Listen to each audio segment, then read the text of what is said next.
हाँ, अब आज हम आर्कियोलॉजी की व्याख्या, उसका स्वरूप और उसके प्रकारों को देखेंगे। ठीक, जो कि आपके पहले यूनिट में दिया गया है। सबको स्क्रीन दिख रही है?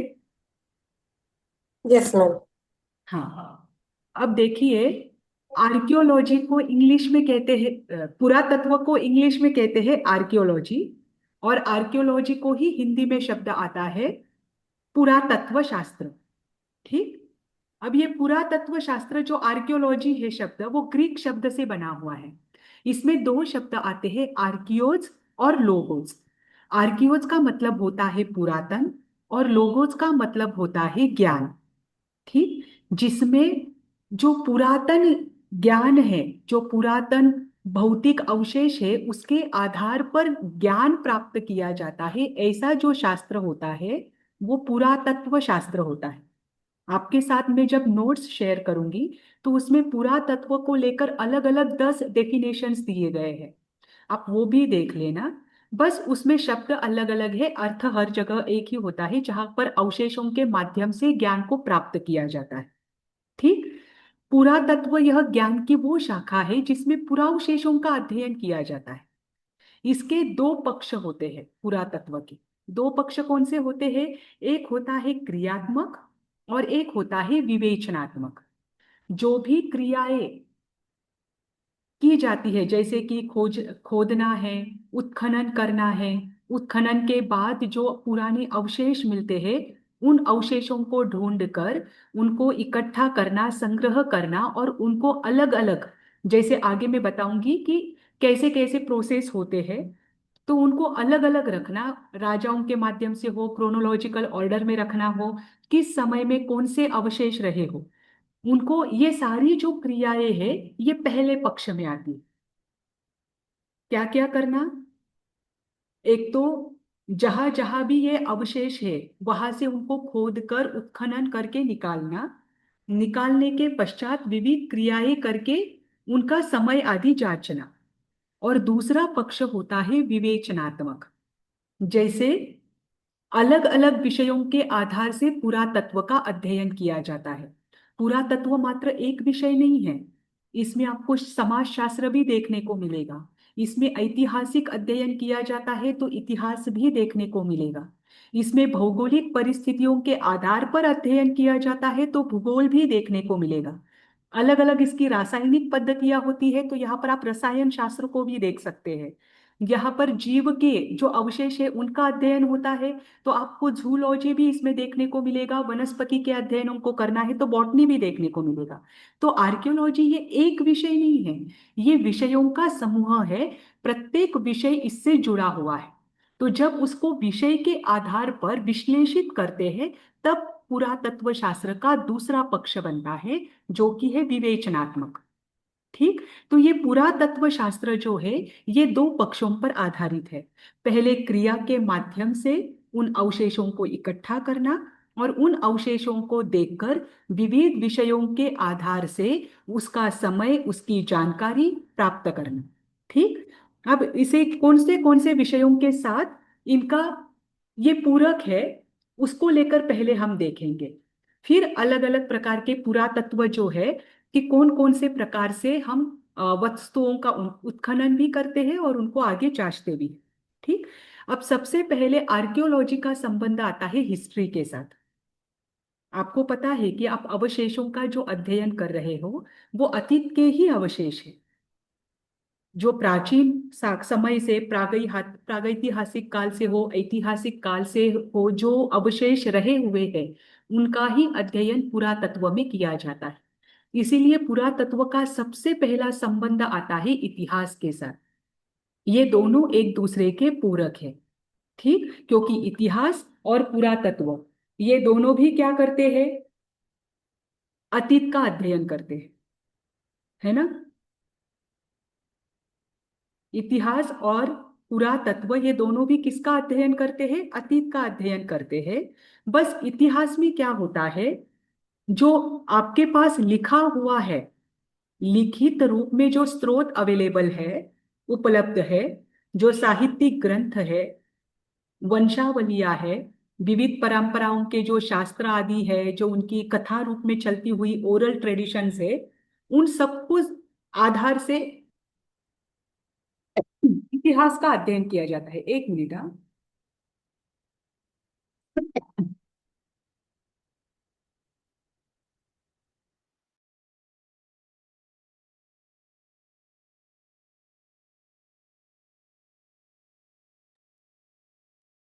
हम्म, हाँ। तो इतिहास और पुरातत्व ये दोनों भी क्या करता है, अतीत का ही अध्ययन करता है। लेकिन इतिहास के स्रोत अलग है, पुरातत्व के स्रोत अलग है। इतिहास के मुख्य स्रोत होते हैं जो हमारे पास लिखित रूप में है, चाहे ग्रंथ हो, शास्त्र हो, वंशावलियां हो, या ओरल ट्रेडिशन में जो हमें उपलब्ध हुआ है, वो सब उसके माध्यम से उसको प्रमाण मानकर इतिहास का अध्ययन किया जाता है। लेकिन पुरातत्व जो भौतिक अवशेष है, जैसे आपके पास मूर्तियां है, अभिलेख है, पांडुलिपियां है, या फिर गुफाएं है, इनके माध्यम से इतिहास का अध्ययन करता है या मानव सभ्यता का अध्ययन करता है। तो इन दोनों में भी अतीत का अध्ययन किया जाता है, लेकिन अंतर ये है। ठीक। इतिहास हमें घटनाओं का क्रम बताता है, जबकि पुरातत्व हमें उन घटनाओं का प्रमाण देता है। ये भी एक अंतर है। ये घटनाओं का क्रम हुआ था, जैसे पहले मौर्य साम्राज्य आया था, फिर गुप्त साम्राज्य था, फिर कुषाण साम्राज्य था, फिर कनिष्क आदि हुए। ये जो घटनाओं का क्रम आप इतिहास में पढ़ते हो, ये किसके माध्यम से पढ़ते हो? पुरातत्व शास्त्र के माध्यम से पढ़ते हो, है ना। वो हमें प्रमाण देता है कि अच्छा, मौर्यकालीन जो अभिलेख है, सम्राट अशोक का जो अभिलेख है, शिलालेख है, वो 2000 वर्ष पुराना है। ठीक। और राष्ट्रकूटों का जो अभिलेख है या उनका शिलालेख है, वो 900 वर्ष पुराना है या 1000 वर्ष पुराना है। तो इससे आपको क्या समझ में आया कि सम्राट अशोक पहले हुआ और उसके बाद हुए राष्ट्रकूट, है ना। तो इतिहास में जब आप क्रोनोलॉजिकली इनका अध्ययन करते हो, ये किसके आधार पर करते हो? पुरातत्व के आधार। ठीक। इस कारण से इतिहास और पुरातत्व शास्त्र, इन दोनों का भी एक दूसरे के साथ संबंध है। ठीक। फिर दूसरा विषय आता है भूगोल, क्योंकि इसमें भौगोलिक जो बातें हैं, भौगोलिक संबंध भी पुरातत्व के साथ है। आपको कहाँ पर कौन सी चीज मिली है, ये आपको पुरातत्व के माध्यम से आप जानते भी हो, और इसमें भूगोल मेन रूप से कार्य करता है। पहले देखिए भूगोल का कार्य क्या है। भूगोल क्या करता है? ज्योग्राफी आपने सब्जेक्ट पढ़ा होगा कभी स्कूल में, और कॉलेज में भी कभी कभी होता है। वो आपको प्राकृतिक जो परिवेश है उसकी जानकारी देता है, प्राकृतिक संसाधनों की जानकारी, प्रकृति की जानकारी, कहाँ पर क्या होता है, ज्वालामुखी ज्वालामुखी के लिए क्षेत्र योग्य कौन सा है, कहाँ पर पहाड़ियाँ है, कहाँ पर समुद्री किनारा है, कुछ भी हो, ये सारी जो चीजें हैं, इनकी जानकारी हम भूगोल में प्राप्त करते हैं। मानव सभ्यताएं कहाँ विकसित हो सकती है? जहाँ पानी भी रहे और जमीन भी रहे। ये हम किस में सीखते हैं? भूगोल में सीखते हैं, है ना। पर पुरातत्व के माध्यम से हम क्या करते हैं कि प्राचीन समय में यहाँ पर भौगोलिक परिस्थिति कैसी थी उसका अध्ययन करते हैं। जैसे कि हड़प्पन और इंडस वैली सिविलाइजेशन है, जैसे हड़प्पा और सिंधु की संस्कृति है ना। तो ये हड़प्पन से और सिंधु घाटी की जब सभ्यता आप देखते हो, तो उस समय यह नदी किनारे विकसित हुई है, और उस समय यह कितनी विशेष रूप से पली बड़ी होगी, इसका अध्ययन हम कर सकते हैं। लेकिन जब आपको पुरातत्व का अध्ययन करना है, तब उसके साथ आपका भौगोलिक ज्ञान भी अच्छा होना आवश्यक है। जब आप पुरातत्व में जाते हो, आपको पता चला कि सिंधु घाटी सभ्यता में बहुत प्रमाण मिल रहे हैं, लेकिन सिंधु घाटी सभ्यता कैसी थी, वहां की परिस्थितियां कैसी थी, वहां पर नदी के किनारे उनका पूरा उनकी वसाहत थी, पूरा उनका नगर बसा हुआ था। तो ये सारी चीजें जो है, ये आपको भूगोल के माध्यम से पता चलती है। इस कारण भूगोल और पुरातत्व ये भी एक दूसरे से कनेक्टेड है। ठीक। इसके अलावा भूगोल के जो कुछ घटक है, जैसे कि जलवायु है, वनस्पति है, मिट्टी है, जल स्रोत है, ये मानव की जीवन शैली कैसी रही होगी इसको भी बताते हैं, है ना। जैसे कि आपको औजार मिलते हैं, प्रागैतिहासिक काल के औजार अलग थे, वो पत्थरों से बने हुए थे। ऐतिहासिक काल के औजार अलग थे, वो लोहे से बने हुए थे। तो वो औजार भी आपको ये बताते हैं कि उस समय वहां पर कैसी परिस्थितियां रही होगी। अगर पत्थरों से औजार बनाए हैं तो ऑब्वियस है उन्होंने अपने स्वयं की रक्षा के लिए बनाए होंगे, और उनको ये आइडिया नहीं होगी कि लोहों से भी हम बना सकते हैं। जब लोहों से बनाना शुरू किया तब इतना जो पुरातात्विक जो अध्ययन करते हैं उनको इतना पता चलता है कि तब तक व्यक्तियों को ये पता चल गया था कि लोह का इस्तेमाल भी हम शस्त्र के रूप में कर सकते हैं। तो जहां पर जो चीजें ज्यादा अवेलेबल होती है उनके माध्यम से भी शस्त्र आदि वस्तुएं बनाई जाती है। तो ये भी भूगोल से संबंधित है। दूसरी चीज, कभी बाढ़ आया हो, भूकंप आया हो, ज्वालामुखी आई हो, समुद्र की जो जलवृद्धि और जल हानि हुई हो, ये चीजें भी पुरातत्व के माध्यम से जानी जा सकती है। आपको एग्जाम्पल के लिए बताया है कि जैसे अगर कहीं पर ज्वालामुखी हुई है तो वहां के पत्थरों की और वहां की मिट्टी की संरचना बदल जाती है, कलर बदल जाता है। लेकिन कभी कभी ऐसा होता है कि ज्वालामुखी नहीं होने के बाद भी ज्वालामुखी में जो पत्थर निकलते हैं वो पत्थर हमें दूसरी जगह पर मिलते हैं। ध्यान रखना, जहां पर ज्वालामुखी कभी हुई नहीं। समझो, मैं भारत का अध्ययन कर रही हूँ और भारत में मैं कश्मीर का अध्ययन कर रही हूँ। अब कश्मीर के जो बाकी के पत्थर है, बाकी के पत्थर और मिट्टी को देखकर मुझे इतना तो पता चल रहा है कि कश्मीर में बहुत वर्षों से कभी ज्वालामुखी हुई ही नहीं है। पर फिर भी ज्वालामुखी ठंडी होने के बाद जो उसके पत्थर होते हैं, जैसे उसके पत्थर रहते हैं वैसे पत्थर मुझे कश्मीर में मिल रहे हैं। तो इससे मैं क्या अध्ययन करूंगी, इससे मुझे क्या समझ में आएगा?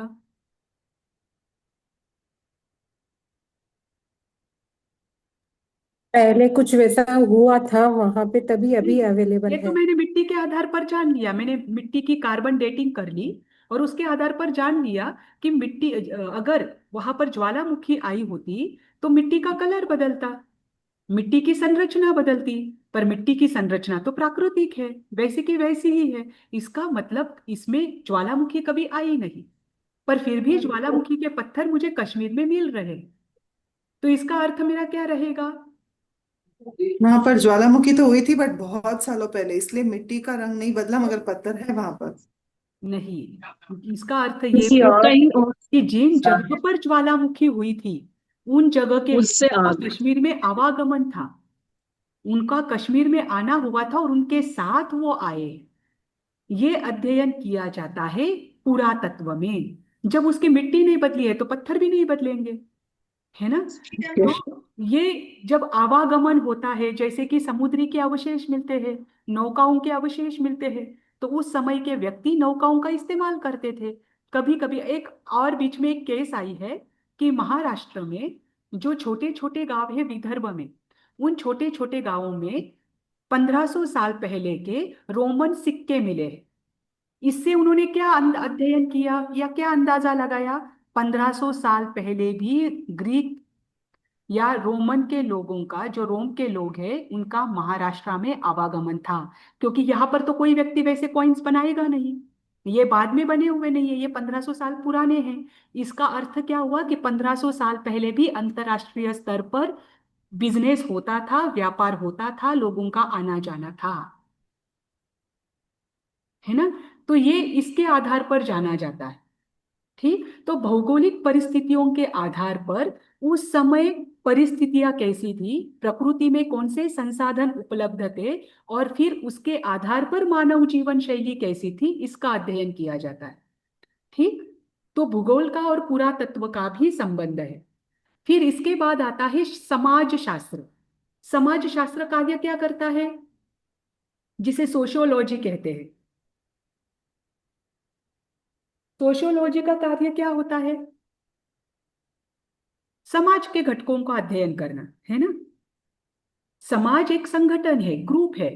उन ग्रुप में अलग अलग प्रकार के व्यक्ति रहते हैं, उन व्यक्तियों की नैतिकताएं उसमें आती है। एक दूसरे के साथ सामंजस्य स्थापित करने के लिए वे क्या करते हैं?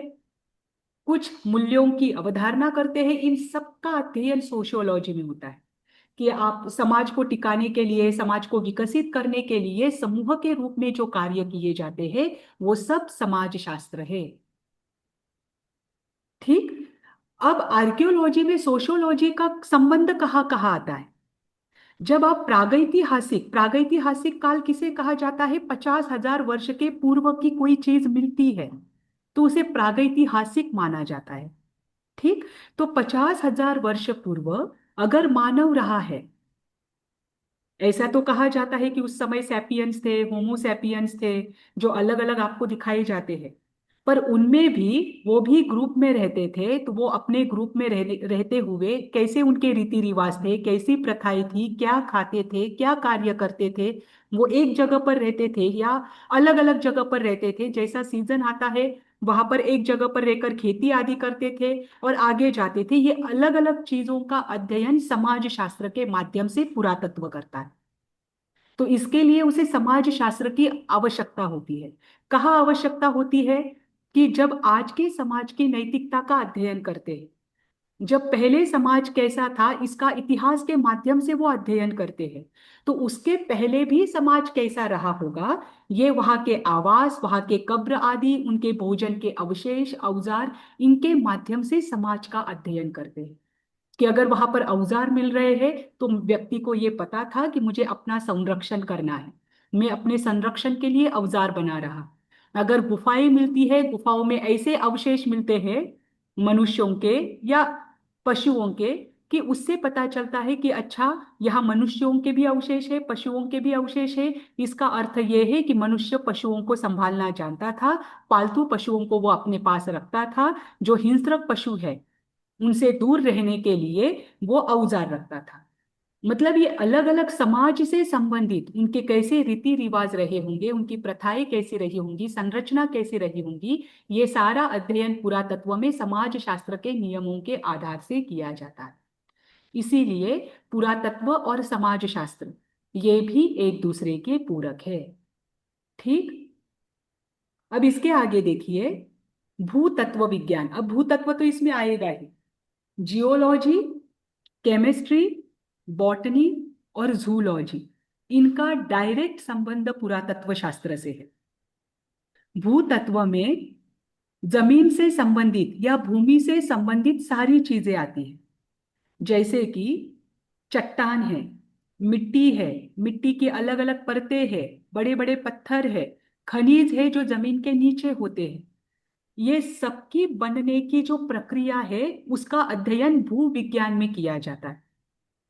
और जब हम पुरातत्व के माध्यम से इन चट्टानों का अध्ययन करते हैं, इन मिट्टियों का अध्ययन करते हैं, एक पर एक जो परतें हैं उनका अध्ययन करते हैं, खनिज का अध्ययन करते हैं, जो मिनरल्स आदि है उसको जब देखते हैं, और कार्बन डेटिंग से जब ये देखते हैं कि ये कितना वर्ष पुराना है, तब उनको पता चलता है कि अच्छा ये इतने वर्ष पुराना है, मतलब इसको बनने में इतने इतने वर्ष लगे और तब भी यह मौजूद था। सब आप कभी देखना, अगर आपने कभी मिट्टी की परतों का अध्ययन किया होगा, जो भूतत्व विज्ञान पढ़ते हैं उनको पता है कि हर 100, 150, 200 वर्ष के बाद मिट्टी के परत बदलती है। बदलती है मतलब उसका रंग बदलता है, वर्ण बदलता है। ध्यान रखना। और आप भी कभी अगर भूतत्व का अध्ययन करोगे, कभी अर्थ के क्रस्ट का अध्ययन करोगे, तो उसमें भी आपको पता चलेगा कि जैसे जैसे अगर आप ऊपर की परत हिलाओ तो नीचे नीचे की परत अलग अलग वर्ण की होती है। और जितना उसका रंग बदलता है, जितना वो अलग अलग दिखाई देती है, उतना वो प्राचीन होता है। जो भूतत्व का अध्ययन करते हैं भूविज्ञान का, उनको पता है कि कौन सी परत कौन से रंग की हो तब वह कितनी प्राचीन माना जाए। ठीक।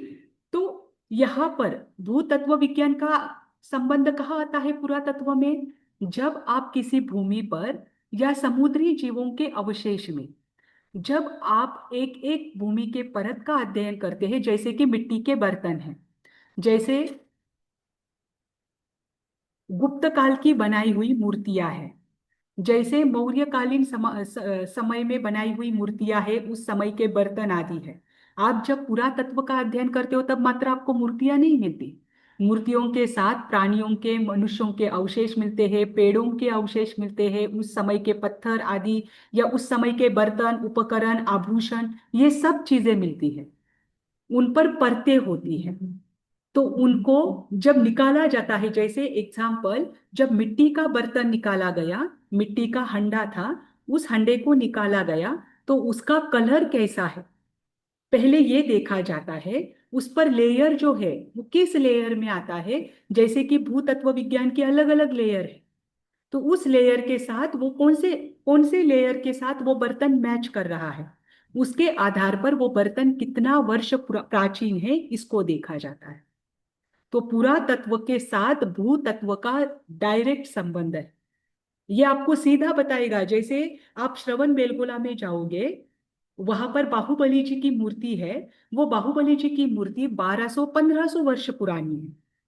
ये किस आधार पर जाना? चट्टान के आधार पर, कि जो चट्टान का रंग है, चट्टान यानी अखंड पत्थर, जो पर्वतों पर चट्टानें होती है, एक अखंड पत्थर होता है, उसके माध्यम से एक अखंड मूर्ति का निर्माण किया गया। तो उस चट्टान का जो रंग है उसके आधार पर माना जाता है, कार्बन डेटिंग करके, कि ये इतने वर्ष प्राचीन। ठीक, जैसे आपने देखा कि द्वारका है, द्वारका आज पूरी तरह से समुद्र में डूब चुकी है, परंतु फिर भी उसके कुछ अवशेष जो है वो समुद्र के तल भाग में है, जिसे देखने के लिए बहुत लोग जाते भी है। अब तो सरकार ने खुला भी कर दिया है उसे देखना। तो जब उस समुद्र तल के नीचे जाते हैं और वहां के अवशेष देखते हैं, कि अच्छा द्वारिका में ये, वहां पर सीढ़ियां दिखेगी, आपको अलग अलग मूर्तियां दिखेगी, द्वार दिखेंगे, उस समय के कलश आदि दिखेंगे, आभूषण आदि दिखेंगे, तो उस पर किसी ना किसी रूप से पानी, या अभी वो पानी में डूबी है इसलिए पानी की भी लेयर उस पर चढ़ जाती है, उसकी वजह से कलर बदलता है। पर उनका जब मराइन आर्कियोलॉजिस्ट जो है, जो कि समुद्री पानी के अंदर या पानी समुद्र तट पर जो भी हमें अवशेष मिलते हैं उनका अध्ययन करते हैं, तो वो आर्कियोलॉजिस्ट आपको अच्छे से बता सकते हैं कि ये कितने वर्ष प्राचीन है, लेयर के माध्यम से। पर ये लेयर का अध्ययन करने के लिए आपको जियोलॉजी का ज्ञान होना बहुत आवश्यक है, क्योंकि जियोलॉजी का अध्ययन जिसका अच्छे से हुआ है वही क्या कर सकता है, इन लेयर को, इन परतों को जान सकता है कि वो कितना प्राचीन है।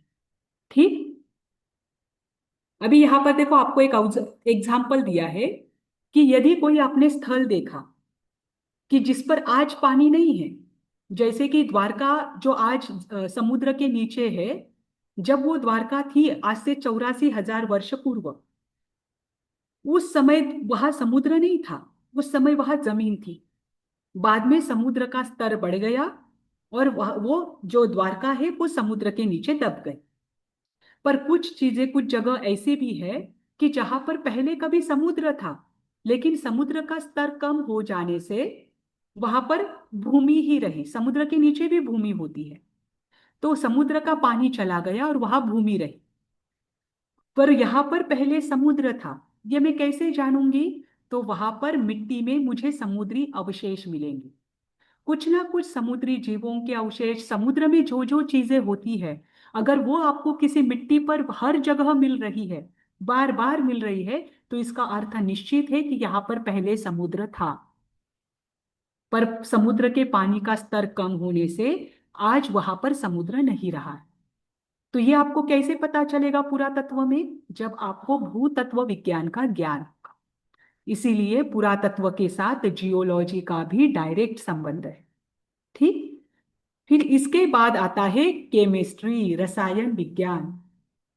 रसायन का उपयोग मात्र आज हम नहीं कर रहे हैं, रसायन का उपयोग पहले से किया जा रहा है। ठीक, तो रसायन का अध्ययन आर्कियोलॉजी के कौन कौन से एविडेंसेस में आपको देखने को मिलता है? जैसे अगर आप देखोगे, आज आप जैसे अजंता एलोरा है, अगर आप श्रवण बेलगोला के जो नीचे वाला जो मंदिर है उसे देखोगे, मुड़बिद्री का जो 2000 वर्ष प्राचीन मंदिर है उसे देखोगे, या सित्तन वासल की जो गुफाएं हैं जो तमिलनाडु में है, जो जैन गुफाएं हैं, उसका बाहरी स्ट्रक्चर देखोगे, तो आपको ध्यान में आएगा कि ये प्राचीन जो अवशेष है, ये गुफाएं आदि है, उनको संभालने के लिए कैल्शियम सल्फेट का उपयोग किया गया है, बेरियम का उपयोग किया गया है, सिल्वर नाइट्रेट का उपयोग किया गया है, ताकि जो बचा है उसको हम संभाल सकें। जब पुरातात्विक कुछ अवशेष है वो खंडर के रूप में आपके पास होते हैं, तब उसे पूर्ण करने का काम, या जो जीर्ण हुए हैं उसे वापस उसी रूप में जितना अच्छे से हम रख सकते हैं, वो कार्य करने के लिए रसायन की जरूरत है। और रसायन में किसका किसका उपयोग किया जाता है इन सबको संभालने के लिए? तो बेरियम कंपाउंड्स का उपयोग किया जाता है, जो पत्थर और चूने से बनता है, और पत्थर और चूने का मिश्रण वहां पर होता है, जिससे वो और दीर्घ काल तक वो गुफा, मंदिर, वो मूर्ति आदि टिक सकती है। कुछ खंडित मूर्तियां भी होती है। ध्यान रखना, अगर अब आपका जैन वास्तुकला में लूंगी दूसरे यूनिट में, तो जैन वास्तुकला के अंतर्गत क्या आता है? आपने आज तक सुना है कि अगर कोई मूर्ति खंडित हो तो उसका क्या करना चाहिए? जब कोई मूर्ति खंडित होती है तो उसका क्या करते हैं लोग? पानी में हम उसकी, बहा हाँ, देते पानी हैं। में बहा दे। पानी में बहा देते हैं। पानी में लेकिन बहा जैन देते हैं। वास्तुकला के अनुसार अगर कोई मूर्ति खंडित है और वो 100 वर्ष प्राचीन है, तो उसका आप उसे पानी में नहीं बहा सकते, क्योंकि वो आपकी धरोहर है। उसे आप सुधार कर संभाल कर रख सकते हैं, क्योंकि वो 100 वर्ष प्राचीन है ना। तो 100 वर्ष प्राचीन मूर्ति को बहाया नहीं जाता है। उनको बेरियम के माध्यम से, पत्थर और चूने के माध्यम से उस मूर्ति को जहां जहां खंडित भाग है उसको वहां से अखंडित करके उस मूर्ति को रखा जाता है। उसे आप बहा नहीं सकते, है ना। तो इन चीजों को संभालने के लिए रसायनों की आवश्यकता है। और उस समय भी बहुत जगह पर रसायन के रूप में, जो प्राकृतिक संसाधन है उनको भी एक रसायन के रूप में इस्तेमाल किया जाता था। जैसे हम आज अचार बनाते हैं, अचार दीर्घकाल टिके इसलिए उसमें ज्यादा से ज्यादा नमक और शक्कर डाली जाती है, ताकि वह अचार जल्दी खराब ना हो, है ना। ये प्रिजर्वेटिव का काम करता है, नमक और शक्कर। बस वैसे ही उस समय की कुछ प्राकृतिक चीजें थी जिससे ये मूर्ति को जंग ना लगे, उस वो खंडित ना हो, उसके लिए भी ध्यान रखा जाता था। और यकीन मानिए, उस समय की आज भी इतनी मूर्तियां, इतने मंदिर, कि वो आज भी 2-2 हजार वर्ष के बाद भी उतनी ही शाइन करते हैं और उतने ही अखंडित रूप में मिलते भी हैं। मतलब उनके पास जो आइडियाज थी वो हमसे ज्यादा अच्छी थी, कि पर्यावरण का उसका संरक्षण करते हुए, उसकी हानि किए बगैर इन चीजों का लंबे समय तक कैसे इस्तेमाल किया जा सकता है, या कैसे उसे अच्छे से रखे जा सकते हैं। ठीक। तो रसायन के रूप में आपके सामने दिए देखो कि बेरियम का इस्तेमाल होता है।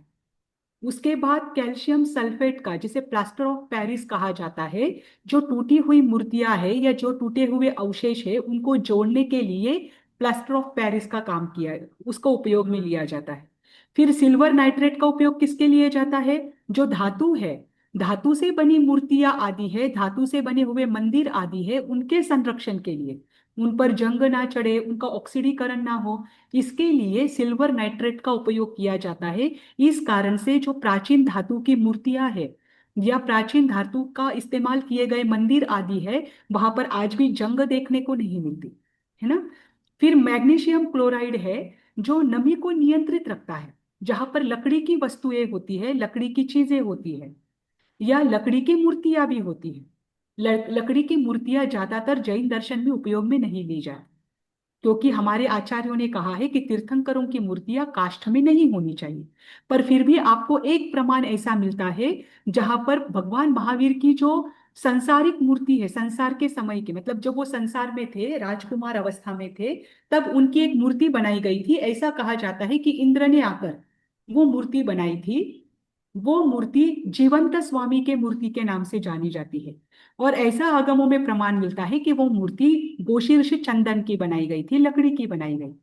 पर इसके अलावा किसी भी तीर्थंकर की मूर्ति लकड़ी में बनाने का एक कोई जो साक्ष्य है या प्रमाण है वो हमें नहीं मिलता। ठीक। पर जब अगर लकड़ी की कोई वस्तुएं बनाई जाती है, लकड़ी का उपयोग तो होता ही है, तो लकड़ी को अगर बार बार नरम वातावरण में रखा जाए तो वो सड़ने लगती है। तो वो सड़े सड़े नहीं, वो लकड़ी खराब हुए नहीं, इसीलिए मैग्नीशियम क्लोराइड का उपयोग किया जाता है। उसके अलावा पॉलीमर और रेजिन का उपयोग किया जाता है। जो कागज है, अस्थियां है, मिट्टी आदि के बर्तन हैं, वो ज्यादा से ज्यादा समय तक टिक सके। आज जो कागज की पांडुलिपियां आदि है, उनको भी संरक्षित करने के लिए इन चीजों का इस्तेमाल होता है। और ये सारे रसायन है। तो इस कारण से अगर पुरातात्विक स्रोत को संभालना है, उनका अध्ययन करना है, प्राचीन समय के जो पुरातात्विक स्रोत है उनको अच्छे से आप उसका संरक्षण करना चाहते हो, तो आपको रसायन विज्ञान का ज्ञान होना आवश्यक है। अब पुरातत्व के प्राचीन स्रोतों में रसायन विज्ञान कहाँ काम आता है, पहले वो देखिए। अब जब कुछ प्राणी है, प्राणी के अवशेष मिले, मिट्टी के बर्तन के अवशेष मिले, लकड़ी के अवशेष मिले, जैसे मुझे प्राणी के कुछ अवशेष मिले। अब आप देखते हो, आपने इतिहास में पढ़ा है कि ये 2000 वर्ष प्राचीन अवशेष मिले या 10,000 वर्ष प्राचीन अवशेष मिले। हमें हड्डियां मिली जो 40,000 वर्ष प्राचीन थी। ये किसके आधार पर जाना जाता है, तो कार्बन डेटिंग के आधार पर C14 मेथड होती है। ये इसमें क्या किया जाता है, जो अवशेष बचे हैं, हर चीज में, पर्यावरण की हर चीज में कार्बन होता है। मनुष्यों के शरीर में भी होता है कार्बन कंपाउंड्स। बाहर की कोई भी चीज है, हर चीज में कार्बन कंपाउंड्स होते हैं। जब वह चीज या जब वह प्राणी मर गया, मरने के बाद उसका जो कार्बन है वो क्या होता है, धीरे धीरे धीरे कम होने लगता है। ठीक। अब C14 डेटिंग क्या करती है कि इसमें कार्बन के कंपाउंड्स कितने उपलब्ध है, जितने उपलब्ध है उसके आधार पर वह इतना प्राचीन है ऐसा देखा जाता है। अगर उसमें 50% ही उपलब्ध है, तो ऐसा माना जाता है कि उसका आधा समय, मतलब लगभग 14,000, 7,000 से लेकर 14,000 वर्ष के बीच का यह समय या यह अवशेष है। मतलब कार्बन डेटिंग ये ऐसी पद्धति है पुरातत्व की जो अधिक विश्वसनीय है, और वो 50,000 वर्ष प्राचीन तक की अवशेषों को पहचान सकती है। अगर 100 वर्ष प्राचीन है, वो भी आपको बताएगा। 10,000 वर्ष प्राचीन है, वो भी आपको C14 मेथड से पता चलेगा। और 50,000 वर्ष प्राचीन है, ये भी आपको कार्बन डेटिंग मेथड से पता चलेगा। तो ये कार्बन डेटिंग मेथड भी केमिस्ट्री का पार्ट है। तो ये कार्बन डेटिंग मेथड जो है C14 मेथड, ये पुरातत्व में हर जगह इस्तेमाल होती है। इसीलिए बिना रसायन शास्त्र के या रसायन विज्ञान के पुरातत्व का अध्ययन अधूरा है। ठीक। फिर इसके बाद आता है वनस्पति विज्ञान, बॉटनी। वनस्पति विज्ञान में ये वनस्पति जो है वो कितनी प्राचीन है, ये दो माध्यमों से जानी जाती है। एक तो उसके पराग कण जो है उसके माध्यम से, और दूसरा है जो वृक्ष पर वलय मिलता है। आपने कभी ठूंठ किसे कहते हैं? मैम एक ट्रंक तो वो के ऊपर जितने सर्कल्स होते हैं उतना पुराना वो पेड़ होता है। क्या क्या ट्रंक होता को है? अगर काटा जाए, हाँ। एक ट्रंक को अगर काटा जाए तो उस पर जितने सर्कल्स होते हैं वो इतने सालों पुराना हाँ, होता है। उसे कहते हैं वृक्ष वलय। वो जो सर्कल है ना, उसे वृक्ष वलय कहा जाता है। और वो जितने अधिक होते हैं उतना प्राचीन वह वृक्ष माना जाता है। या उस वृक्ष के आधार पर उसके आजू बाजू में जो भी चीजें मिलती है, लकड़ी की संबंधित जो भी चीजें मिलती है, वहां की भूमि आदि जो भी है, वो भी सब इतनी प्राचीन है ये कही जाती है।